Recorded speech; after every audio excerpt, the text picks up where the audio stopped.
Eu tenho também dúvida.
Boa noite a todos.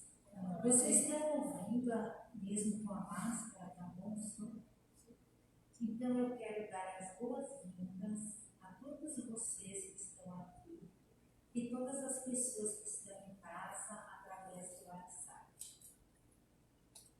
Hoje eu tenho uma reflexão. Quem escreveu foi Chico Xavier. Ela diz assim: Senhor, ensina-nos a orar, sem esquecer o trabalho, dar sem olhar a tempo, a servir sem perguntar até quando, a sofrer sem magoar, seja quem for, a progredir sem perder a simplicidade, a semear o bem sem pensar nos resultados, a desculpar sem condições, a marchar para a frente sem contar os obstáculos, a ver sem malícia, a escutar sem corromper os assuntos, a falar sem ferir, a compreender o próximo sem exigir entendimento, a respeitar os semelhantes sem reclamar considerações, a dar o melhor de nós, além da execução do próprio dever, sem cobrar taxas de reconhecimento. Senhor, fortalece em nós a paciência para que as dificuldades dos outros, assim como precisamos da paciência dos outros para com as nossas próprias dificuldades, ajuda-nos para que a ninguém façamos aquilo que não desejamos para nós, auxiliar-nos, sobretudo, a reconhecer que a nossa felicidade mais alta será invariavelmente a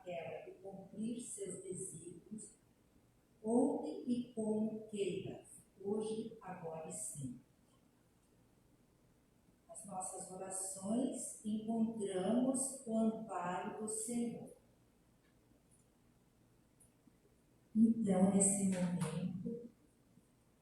momento das nossas orações é um momento sublime, onde nos despimos de todo o orgulho, os pensamentos que nos fazem mal, para chegarmos mais perto de Deus. Então, nesse momento, vamos elevar nosso pensamento a Deus, nosso Pai, Jesus, nosso irmão, e pedir a Ele que Ele nos traga a luz quando nos encontramos na escuridão dos problemas do nosso dia a dia. Para que nos traga a paz quando nos encontramos inquietos e desanimados. Neste momento, Senhor, queremos te oferecer toda a nossa compreensão, o nosso amor por Ti e a gratidão que temos e te agradecer, porque sabemos, Senhor, que precisamos da Tua companhia na nossa caminhada, no nosso dia a dia. Que possamos ser pessoas humildes, pessoas equilibradas, pessoas que possam ajudar os nossos irmãos que precisam de nós, que nós possamos nos enquadrar na nossa família, para que possamos viver todos os dias da nossa vida muito tranquilos e amorosos.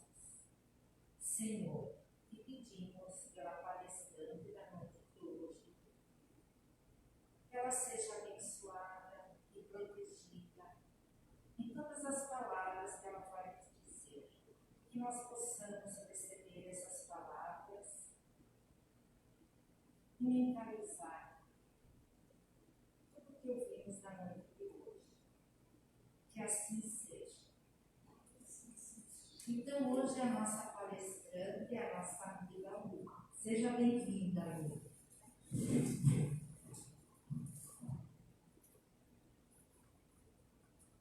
Boa noite a todos. Então, hoje a gente vai conversar um pouquinho sobre Maria, mãe de Jesus.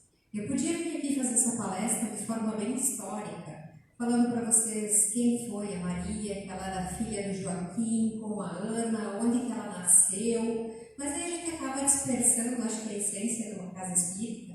E quando a gente quer ter esses conhecimentos, a gente procura facilmente na internet, encontra lá, e às vezes encontra diversas fontes, a gente não sabe o que procede, o que não procede. Então a ideia da palestra de hoje é sentir Maria.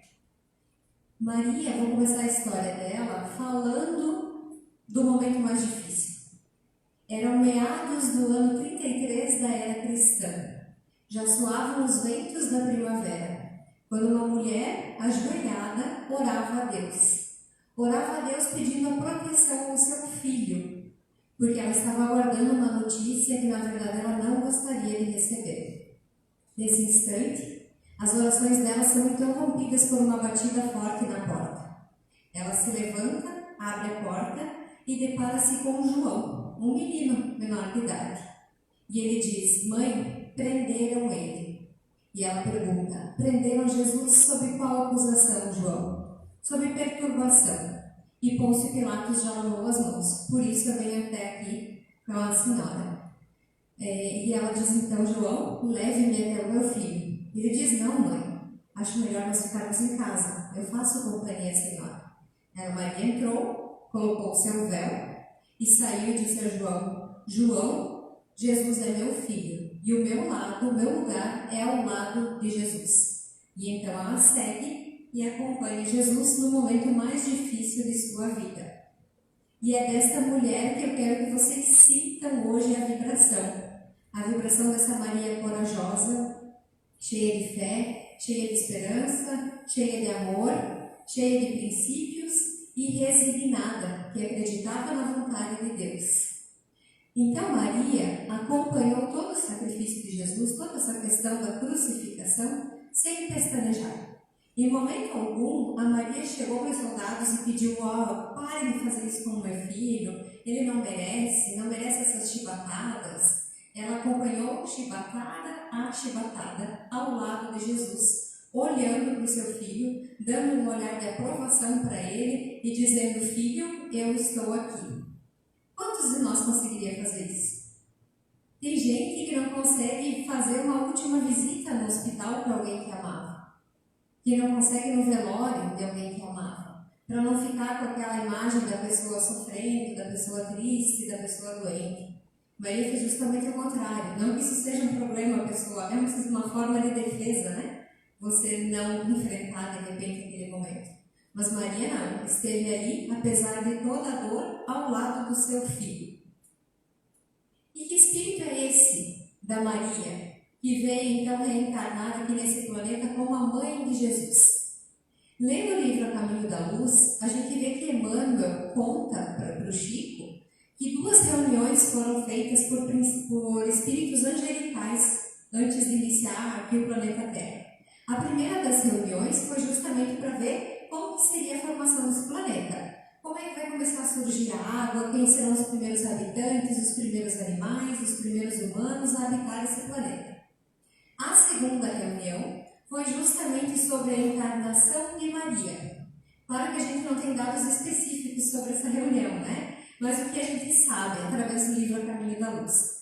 Sabemos que foi feita a reunião, primeiramente para decidir quem iria governar o planeta Terra, já que o nosso governador Jesus Cristo estaria encarnado. Então precisariam de algum espírito à altura para que comandasse o planeta Terra enquanto Jesus estivesse aqui.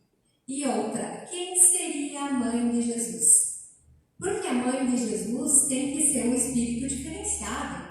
Ele é um ser muito iluminado. Eu sinto informar, né, mas nenhum de nós poderia gestar Jesus.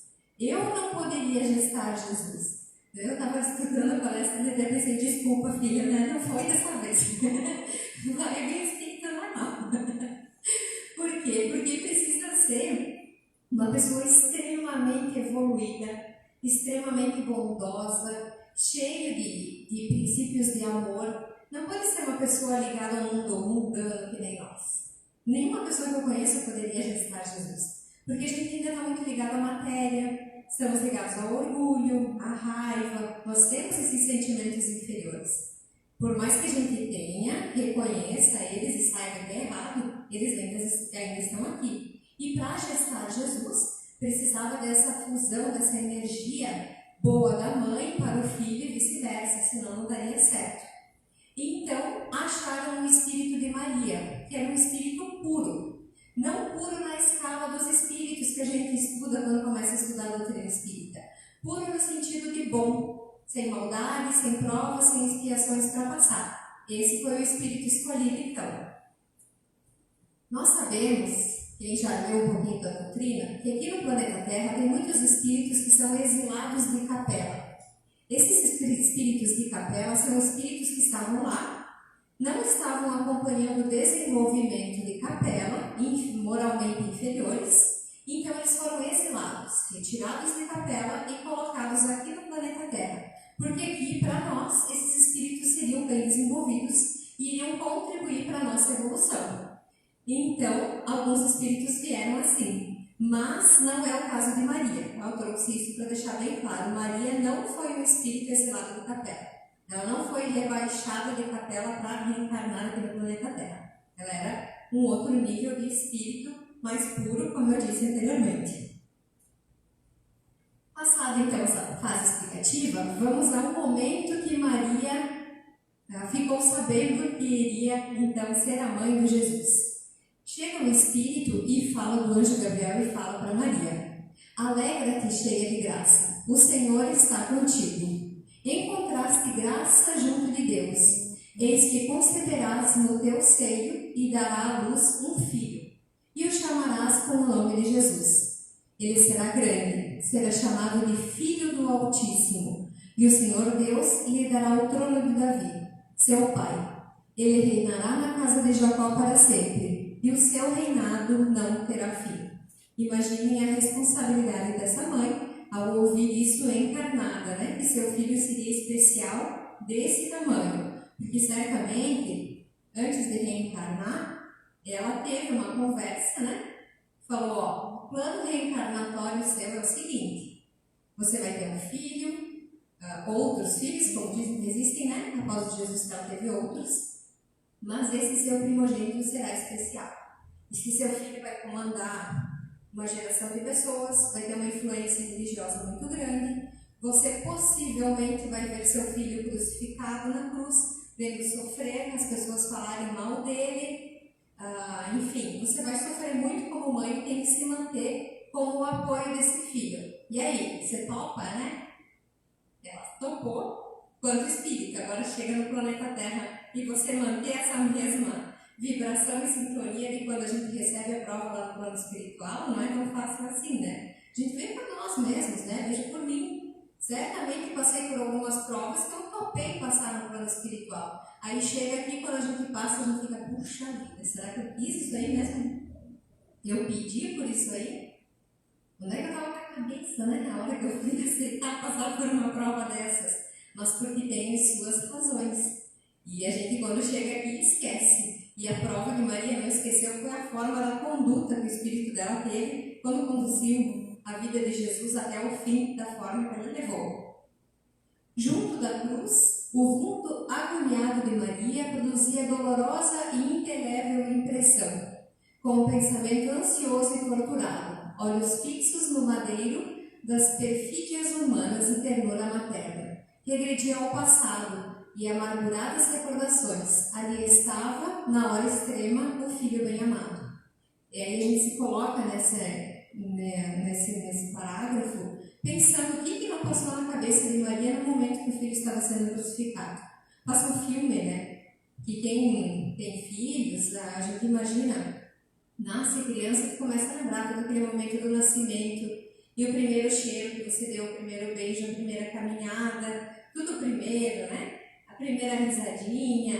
Então imagine tudo que não passou na cabeça de Maria nesses instantes que ela via o filho dela ali sendo torturado de forma cruel, sem necessidade, e ela não podendo fazer nada por isso. Que profundos desígnios haviam conduzido seu filho, adorando a cruz do suplício? Uma voz amiga lhe falava ao espírito, dizendo das determinações insondáveis e justas de Jesus. Aí a confiança dando que ela tira para se manter, né? Que precisam ser aceitas para a redenção divina das criaturas. Seu coração rebentava em tempestades de lágrimas irreprimíveis. Contudo, no santuário da consciência, repetia sua afirmação de sincera humildade: faça-me na escrava a vontade do Senhor. Então, independente de tudo que ela estava passando, de todo o sofrimento que ela via o filho passar, ela ainda se manteve fiel a Deus, pedindo para ser a escrava, para fazer a vontade do Senhor. Aqui a gente, enquanto pais, né, mais uma vez ele repete o que ela disse em Lucas: eu sou a serva do Senhor, faça-se em mim segundo a tua palavra. Quem que aguenta tanta dor assim do filho, né? Eu, quando vou levar a minha tomar vacina, eu sofro. E vejam ela chorar antes, durante. Eu não imagino um sofrimento desses, o quanto esse espírito era elevado para conseguir manter a fé no pior momento da vida dela. Educar o filho é sempre uma missão, conforme descrito na questão 582 do Livro dos Espíritos. Os filhos, independente de ser Jesus, né, de um espírito mais evoluído, ou mais evoluído aqui, e é uma missão para nós, porque são espíritos que Deus confia aos pais para que você conduza eles de forma moral, para que eles sejam pessoas do bem, para que o espírito dele consiga cumprir as missões, você ser o apoio. Deus confiou aquele espírito a você. Então é de suma importância. A maternidade já é um desafio, e segundo Chico Xavier, é o segredo entre Deus e a mulher. E o Chico brincava, porque a mãe, ela não está presente só no lugar onde ela está. Ela está em vários, né? Se a mãe tem 4 filhos, ela está presente onde ela está e onde cada um dos filhos está. Se tem um filho doente, a mãe está aqui, mas está pensando no filho doente. Tem um filho para fazer a prova, a mãe está aqui, mas está pensando no filho que está fazendo a prova. Então a mãe consegue se dividir o espírito dela, digamos, em vários lugares e acompanhar os seus filhos aonde eles estejam. Por isso que diz que é um desafio, é uma ligação muito forte entre a mãe e o filho. Um ponto que eu não podia deixar de comentar aqui é sobre a virgindade de Maria. Porque tem os dogmas, né, da Igreja Católica, não sei se tem em outras religiões também, de que Maria seria a Virgem Maria, que não teria ocorrido uma relação sexual para gerar Jesus, e ela seria então pura. Então vamos aos detalhes aqui para explicar. Eu não entendo absolutamente nada de hebraico, de aramaico, de nada, mas o Haroldo Dutra Dias entende, então eu vou citar o que ele explicou. Trouxe uma cola para não trocar as palavras. Segundo ele, estava escrito nos textos originais que Maria era uma mulher alma. Qual que é o significado da palavra alma? Jovem donzela. Isso daí quer dizer o quê? Que ela casou com cerca de 14, 16 anos para a época. Só isso. Se eles quisessem usar a palavra virgem, eles teriam usado a palavra betulá, que em momento algum é usado na hora de transcrever a gravidez de Maria, a vinda de Jesus. Então o que aconteceu? Aconteceu que eles pensaram o seguinte na hora, ou traduziram errado, né? Bem possível, ou pensaram assim, o sexo é algo pecaminoso. Não é assim que a maioria das igrejas vê? Então Jesus não pode ter vindo do pecado. Acontece que quem fez do sexo algo pecaminoso? Nós é que vulgarizamos, que prostituímos, que vendemos, que tornamos isso algo poluído, entre aspas, né? O sexo não é isso, ainda mais entre duas pessoas que se amam. Se a gente pensar, o nosso sistema, o nosso corpo, ele tem um sistema digestivo perfeito, respiratório perfeito, e o reprodutório mais ainda, porque une a mente de duas pessoas que se gostam para formar um novo ser que vai sendo formado dentro da barriga da mulher, e um espírito então passa a dar vida àquele corpo. Querem algo mais perfeito que isso? Por que colocar pecado nisso então? Não tem porquê. A gente que criou isso de que o sexo é algo errado, pecaminoso, então Jesus não pode ter vindo dali, porque ele é puro, né, Jesus? Então não, vamos fazer de conta que Maria era virgem. Aí fica esse dogma, a gente aceita e ninguém mais debate no assunto. O fato de Maria ter engravidado não menospreza ela, não deixa ela uma pessoa inferior. Eu acho que é bem pelo contrário, porque Jesus foi fruto de um amor. Então, essa é a explicação que eles dão para os dogmas, que eu encontrei sobre esse dogma da virgindade de Maria. E, inclusive, o Haroldo fala, pergunta para um judeu se ele conhece a Sagrada Família. E ele vai falar, sim. Aí você vai pedir para ele, e Maria era virgem? E você fala, não. Como virgem? Se ela era mãe de Jesus, como é que ela vai ser virgem? Então, é uma coisa que criaram. Não tem nada a ver. Nos originais aí, é um problema que os homens criaram. E aquele velho assunto, né? Não me meça pela sua régua. E nós estamos medindo Jesus, Maria, pelo nosso julgamento. Então, não é assim que funciona. Eu, com essa explicação, fiquei bem conformada com o que encontrei e acho que é bem por aí mesmo. Outra história curiosa que eu quero contar para vocês é a do Chico com a Maria. Ele tinha uma relação muito carinhosa com Maria e adorava ela. E ele chegou um dia para o Emmanuel e falou: Emmanuel, tu sabe que eu adoro Maria, sou devoto dela, não tu podia me fazer um favor? Já que você está aí no plano espiritual, vai lá e veja como é que a Maria é. Dá uma espiada no rosto dela e vem e me conta. Deu uma tá louco, né, Chico? Só você mesmo por fazer mais uma dessas. Tu acha que eu vou ter acesso a um espírito tão elevado quanto Maria? Jamais vou conseguir chegar lá. Daí o Chico ficou meio frustrado e pensou, daí ele lembrou que Ivone do Amaral Pereira escreveu um livro, Memórias de um Suicida. E nesse livro tem um hospital Maria de Nazaré, que acolhe os suicidas. E diz no livro que lá tem um quadro de Maria. E aí nesse quadro seria a suposta imagem dela mesma. Ele falou, então, Emmanuel, já que tem um quadro lá, vai no hospital Maria de Nazaré, olha bem como é que é a imagem de Maria e vem me contar. Ele falou, Foi lá o Emmanuel, olhou, voltou e começou a narrar para o Chico. Tem o cabelinho assim, o olho assim, um pouco mais puxado dele, não estou entendendo. Sim, mais ou menos, não estou entendendo. Contrataram aqueles caras da polícia que fazem retrato falado, sabe? Para então o Emmanuel falar com o Chico falar para a cara para fazer o retrato de Maria. E depois de 20 sessões, chegaram à imagem que está lá no hospital de Maria de Nazaré no plano espiritual, que é essa daqui. Inclusive tem um livro, que é Maria, Mãe de Jesus, do Chico Xavier, com a Ivone do Amaral Pereira, bem fininha, com histórias bem gostosas de ler, e tem essa imagem de Maria na capa. O trabalho da Maria não terminou aqui no planeta Terra. Ela continuou trabalhando após o seu desencarne, que aqui ela fez como os apóstolos depois da morte de Jesus, continuou divulgando a palavra, continuou auxiliando todos aqueles que precisavam, foi como se fosse uma apóstola, né, de Jesus. E após o seu desencarne, ela faz um trabalho incrível no plano espiritual, que é o mais conhecido deles, é a Legião dos Servos de Maria. Essa legião é muito tratada nesse livro que eu acabei de mencionar, Memórias de um Suicida, da Ivone do Amaral Pereira, porque são grupos de pessoas que vão resgatar os suicidas. Então, eles entram nas zonas ruralinas, nas zonas mais baixas, inferiores que tem, protegidos com escudos. Eu até procurei na internet imagens similares ao que a gente lê na literatura, mas não encontrei. Eles são uma equipe e resgatam então os espíritos suicidas. Encaminham para esse hospital Maria de Nazaré para que eles se regenerem, para que o espírito deles retome e volte a evoluir. É um trabalho bem lindo e bem, acho que, não é pesado o termo organizado, mas um trabalho difícil, né? E bem lindo ao mesmo tempo. Outro trabalho mais suave que a Maria de Nazaré desenvolve no plano, no plano espiritual é a Mansão da Esperança.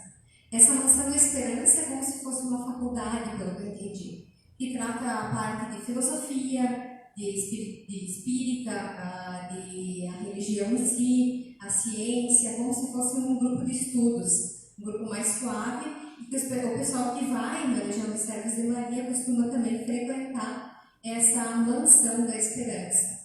Deu um fator curioso, é que a Maria de Nazaré não se apresenta nos trabalhos, ela não chega lá de espírito para trabalhar, comanda à distância. Porque se ela chega nos locais, certamente todo o trabalho para, né? Vão prestar atenção nela, os colaboradores deixam de trabalhar para olhar para ela.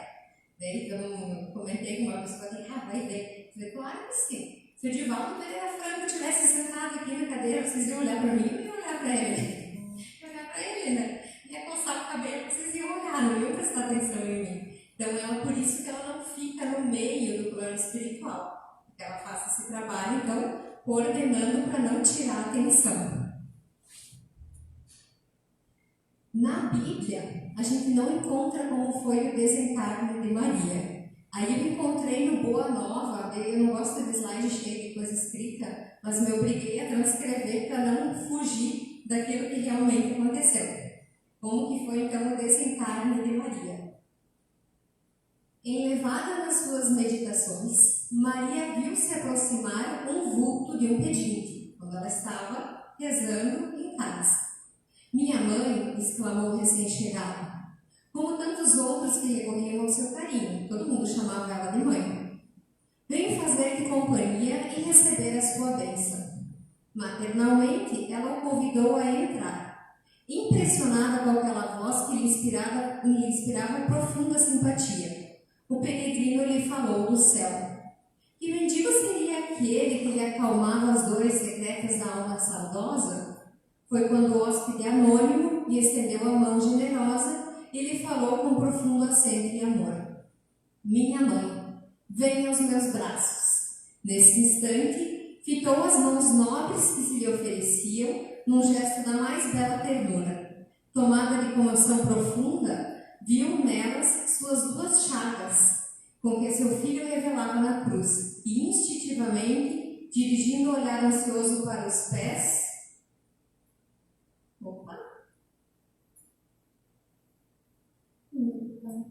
mas ela dirigiu o olhar para os pés do pedinte, do andarilho que estava chegando, e viu que também havia as 2 chagas nos pés. Jesus foi crucificado, né, na cruz e teve os pregos também nos pés. Meu filho, as úlceras que te fizeram. No ímpeto de amor, fez um movimento para se ajoelhar. Queria abraçar seus pés de seu Jesus e osculá-los com ternura. Ele, porém, levantando-a, cercando-a de um ralo de luz celestial, se lhe ajoelhou aos pés e, beijando-lhe as mãos, disse em carinho transporte: Sim, minha mãe, sou eu. Venho buscar-te, pois meu Pai quer que esteja no meu reino, a Rainha dos Anjos. Então Jesus, o Espírito dele, né, desce até a terra, se materializa para que a mãe o receba e assim ela o acompanha no desencarne. Queria contar então hoje essa história de Maria para vocês, uma história, como eu disse, que eu queria que vocês sentissem, não queria entrar na parte histórica, para ficar essa mensagem de Maria, uma mulher que foi muito corajosa, a mãe de Jesus, que foi digna da missão que lhe foi dada, que até hoje cuida de todos nós, ora por todos nós. E Maria foi um espírito assim que a gente vê que une as religiões, né? Porque nós espíritas amamos Maria, os católicos amam Maria, todos os budistas, todo mundo respeita muito a Maria. Então, que pese as diversidades das religiões, é um espírito que cativa a todos. E que quando a gente fala de Maria, a gente já se eleva por si. Não precisa muito, né? A gente começa a rezar Maria, eu pelo menos tenho uma conexão, parece que é muito forte, começo a falar dela, é como se meu espírito já se elevasse. E acredito que seja assim com as outras pessoas também. Ela derrama as bênçãos sobre todos que estão aqui, sobre as nossas famílias, e que a gente vá hoje para casa acompanhado dessa luz dos servos de Maria, a luz do manto de Maria, que ilumine e guia todos nós, para que a gente carregue daqui um pouquinho da ternura, da compaixão, da resignação e principalmente da fé e do amor que Maria teve enquanto esteve e está no plano espiritual. Para encerrar, eu vou convidar o nosso amigo Glauber para cantar uma música em homenagem a Maria no noite de hoje.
Sem palavras, né? Muito lindo.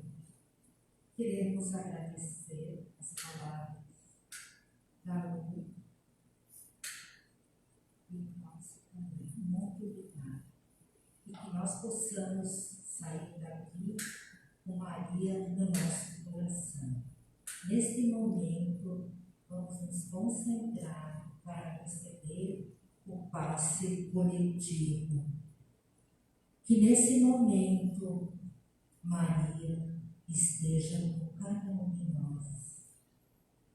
Que a sua energia de amor desça até nós.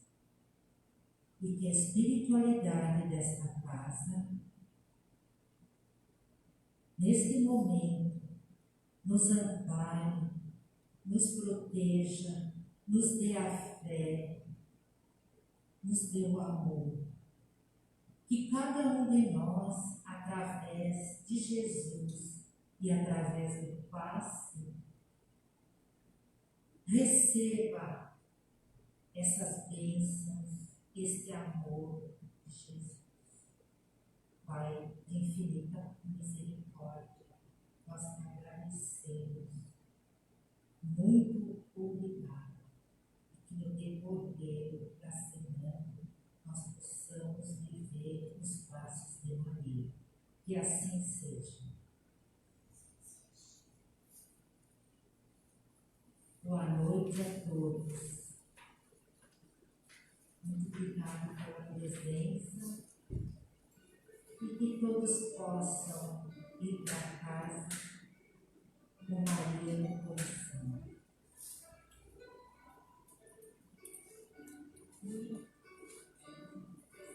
Ilumina minha alma, esse leito, por favor.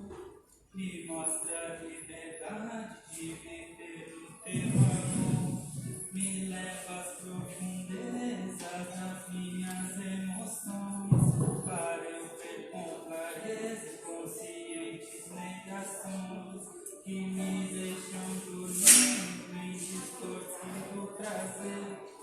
Seguindo distraído, tão distante de você.